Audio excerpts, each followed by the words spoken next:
அவர் சொன்னபடியே உயிர் தெழுந்தார். அதாவது வந்து உயிரோடு இருக்கிறவரை மரித்தோரிடத்தில் நீங்கள் தேடுகிறது என்ன? அந்த மத்தேயு 28:6ல அவர் சொன்னபடியே உயிர் தெழுந்தார். யோவான் 2:19ல இந்த ஆலயத்தை இடித்து போடுங்க 3 நாள்ல எழுப்புவேன்னு சொன்னார்.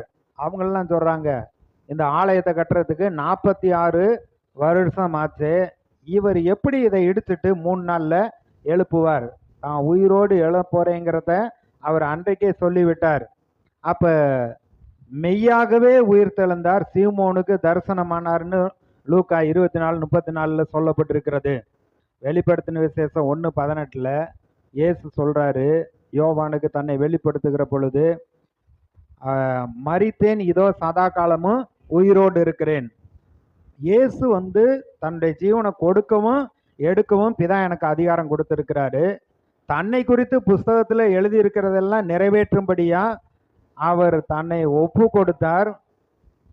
நீங்க புதிய ஏற்பாட்டுல அப்போஸ்தலர் 2வது அதிகாரத்துல பேதுரு முத பிரசங்கம் பண்றப்ப தேவன் நிர்ணயித்திருந்த ஆலோசனையின்படியும் முன் அறிவின்படியும் ஒப்பு கொடுக்கப்பட்ட இயேசு கிறிஸ்துவை நீங்க வந்து கொலை செய்தீர்கள், ஜீவாதிபதியை கொலை செய்தீர்கள். இயேசு சிலுவையிலே மரிப்பாருங்கிறது அது தேவனுடைய திட்டமும் நோக்கமுமாய் இருந்தது. ஆனா அதை நிறைவேற்றும்படியாக அப்பொழுது இருந்த ஏரோதும் பிலாத்தும் ஆலோசனை சங்கத்தாரும் பிரதான ஆசாரியரும் இதுல யூதாசும் சேர்ந்து எல்லாரும் சேர்ந்து அவருடைய திட்டத்தை நிறைவேற்றி முடித்து விட்டார்கள்.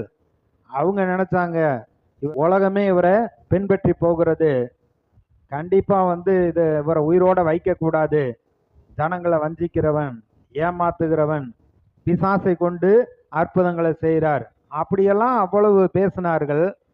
அவங்க நினைச்சிட்டாங்க இவங்களை வேற காலி பண்ணாதான் பெரிய விடுதலை, ஜனங்கள் அவரை பின்பற்றி போக மாட்டாங்கன்னு.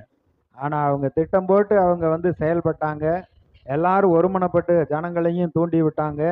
ஜனங்களும் ஏகோபித்து அவரை சிலுவையில அறைய சொன்னாங்க. ஆனா கர்த்தர் தான் சொன்ன வாக்கு தத்தத்தை, தீர்க்க தரிசனமா சொன்ன காரியத்தை அவர் அப்படியே நிறைவேற்றி முடித்து விட்டார்.